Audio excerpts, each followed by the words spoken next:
और जितना भी हम लोग ने इस धारावी से सीखा है और हम इस धारावी में वो एक मुसलमान और मैं हिंदू, हम लोग साथ में पढ़ाई किए और साथ में बड़े हुए, हमारे मन में कभी आज तक भेदभाव नहीं आया है। लोग जो हमको तोड़ने की कोशिश करते हैं, हमको कोई तोड़ नहीं पाएगा, हमको कोई तोड़ नहीं पाएगा। लोग बोले मिलते हैं कि कटेगा तो बटेगा तो कटेगा, मैं बोलता हूँ ये हो नहीं सकता। धारावी के अंदर हमारा दोस्त उधर है दिनेश जायसवाल और हमारा मनोज भाई है और मैं जोगिंदर, हम लोग सब उधर हिंदू है, लेकिन हमारे साथ दिन भर हमारे मुसलमान भाई बैठते हैं, हम लोग वहाँ पे अपना टाइम पास करते हैं। हमारे में तो कभी झगड़ा नहीं हुआ आज तक। हमारे शर्मा जी है, उस्मान भाई है, हमने भाईचारा धारावी में बना के रखा है और धारावी में ही बना के रखेंगे। हम लोगों को कोई तोड़ नहीं सकता और कोई हम लोगों को काट के बांट नहीं सकता। और जो आप बोल रहे हो कि जितू भाई ने बताया था कि 3 जन खड़े तो 5-6 जन है, वो बरसाती मेढक है, 2 ही पार्टी है, एक बीजेपी है, बाला साहब ठाकरे की पार्टी है और नई पार्टी बाला साहब ठाकरे की है, जो जबरदस्ती बाला साहब ठाकरे बोलते हैं अपने आप को।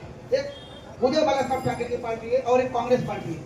जब इलेक्शन खत्म हो जाएगा आपको 16 तारीख के बाद, ये कोई दिखाई नहीं देगा, सिर्फ 2-3 पार्टी दिखाई देगी, लेकिन धरावी में सिर्फ कांग्रेस पार्टी दिखाई देती है। आपके दरवाजे पे कांग्रेस पार्टी का ही कार्यकर्ता दिखाई देता है, बाकी कोई दिखाई नहीं देगा। जो जितू भाई ने बताया कि वो कंडक्टर है, वो अडानी का आदमी है, उससे हमको कुछ लेना देना नहीं है, वो कुछ भी हो, लेकिन हमारा आदमी कैसा है उन्होंने बताया, पूरा कागज है और उस कागज में हमको जो लिखना है वो हम लिख के बताएंगे 15 तारीख को। भाइयों बहनों, वो सिर्फ 3 परिवार है, उनको इलेक्शन लड़ने का कोई ये जरूरत नहीं था, उन्होंने टिकट क्या मांगा नहीं, किसी से छीना नहीं।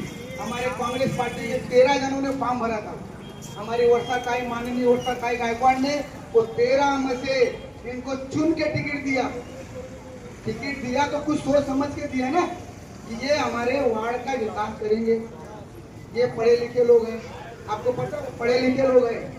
मनोज भाई एमए किया है, हमारी ताई ने भी एमए किया है और बढ़ते बड़ा उनका लड़का कलेक्टर का भी जॉब को लगने वाला आईएएस का पढ़ाई किया, वहाँ खड़ा है। वो इतना बड़ा लड़का पढ़ा लिखा हमारे साथ पब्लिक में खड़ा रहता है, वो उसमें कुछ पड़ी नहीं थी राजनीति करने का। हम लोग ये टेबल करते हैं ना, वो टेबल लगा के मनोज भाई एक जगह बैठा था, कांग्रेस पार्टी का छोटा मोटा कार्यकर्ता था और अभी तक वो काम ही करते थे। उनको ताई ने बुला के टिकट दिया, तो हमारी जवाबदारी है कि हम उनको भारी मतों से 186 से 4 नंबर का बटन दबाकर उनको जिता के लाएंगे। ये मैं वादा करता हूँ और आपसे भी वादा करता हूँ, वादा चाहता हूँ कि आप भी हमारे साथ कंधे से कंधा मिला के काम करेंगे। और मैं माफी चाहता हूँ, हमने आज पहली बार माइक पकड़ा है और हम कभी पकड़े नहीं थे, लेकिन अब शुरुआत किया है। लोग बोलते हैं कि इनका परिवार का, अरे क्या परिवार का? आईपीआई कांग्रेस पार्टी ने गायकवाड़ साहब ने लेके आया है, उसको बनाने के लिए अडानी नहीं दे रहा है। हमारा फंड जो ज्योतिताई ने अजीत दादा पवार से मांग के लाया कि हमको फंड दे दो, तो वो अडानी कहता है मेरा एनओसी लेना पड़ेगा, वो मैं खुद बनाऊंगा। और लोग बोलते हैं कॉलेज बनाता नहीं, स्कूल बनाता नहीं। अरे हम चाहते तुम जगह ही देते नहीं हो, हमारा फंड यूज करने देते नहीं हो। और ये क्यों हो रहा है? क्योंकि हमारी ताई अकेले पड़ जाती है विधानसभा में। एमपी हमारी जो ताई है वो उधर पे दिल्ली में लड़ती है, ये विधानसभा में लड़ती है। लेकिन जब ये साथ के साथ, अभी प्रभु ने बताया, ये साथ के साथ जब बैठेंगे, प्रभाग समिति अध्यक्ष बनेंगे हमारे कांग्रेस पार्टी का, तो किसी की हिम्मत नहीं है कि हमें धारावी से निकाल सके। क्यों? क्योंकि महापौर हमारा नहीं होगा तो हमको तकलीफ होगा, महापौर तो हमारा होगा ही होगा, लेकिन प्रभाग समिति अध्यक्ष भी धारावी का होना चाहिए, हमारे धारावी का होना चाहिए। तो कैसे वो कोई खाली करा देगा? उसका उतना आसान नहीं है। लेकिन ताकत और हिम्मत हमारी ताई को, जब तक ये साथ उनके पिलर मिलेंगे तब उनको ताकत आएगी, तब हम लड़ेंगे।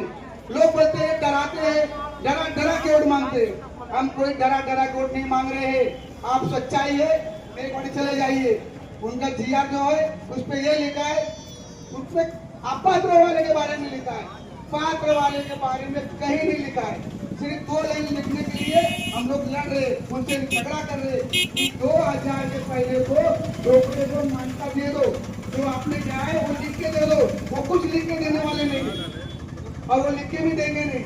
हमको अपनी लड़ाई खुद लड़ना है, अपने कंधों को मजबूत करने के लिए हमको हमारी ताई को जिता के लाना है।